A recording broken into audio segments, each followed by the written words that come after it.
2 நாளா காலங்காத்தால கன்னியாகுமரியில எவன் ஏசி ஆன் பண்ணானே தெரியல. தணுத்து தணுத்து மோண்டு மோண்டு வையா.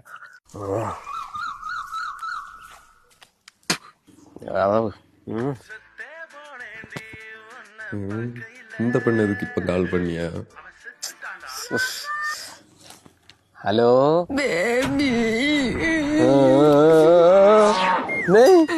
எங்க மரத்தண்டம்பாலமாயாரு நீ? ஏன் கரைய கொப்ப வீட்டு இருந்து இறக்கி விட்டானோ? வா நான் இறங்கி போற நிலைமையில தான் இருக்கேன் இப்போ. சரி விடு, டென்ஷன் ஆகாத. என்னாச்சுன்னு சொல்லு. பேபி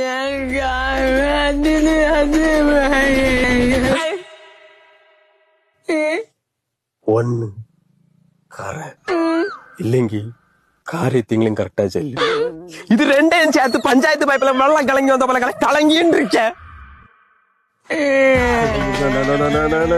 கரையாதன கரையாதன அம்மா ஊட்டியில செல்ல ஊட்டி நானக்கேடு கரையாத. நீ டென்ஷன் ஆகாத, பொறுமை. என்னாச்சுன்னு சொல்லு நீ.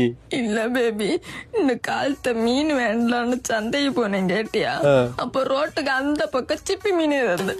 சரி சிப்பி மீன் வேண்டாம்னு ரோட்ல காலி எடுத்து வச்சதான் உண்டு.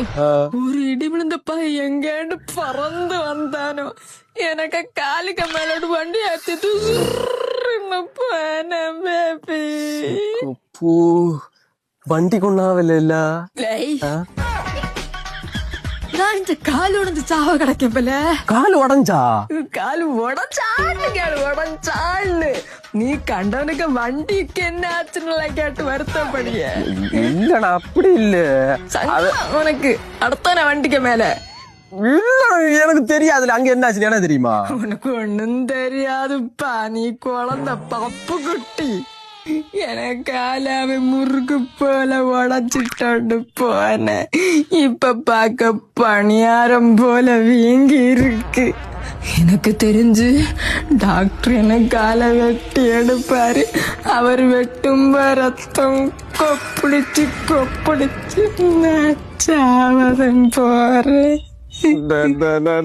சும்மா இருந்த சுண்ணாம்பு தேய்ச்சா திட்டுல சும்மா எதையும் காலம் காத்தால பிரசரம் ஏத்தாத மனுஷனுக்கு.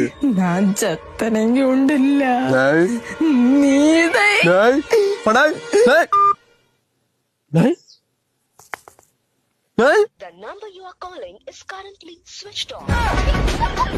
காலையில என்ன விளையாட்டு காட்டுறாங்க?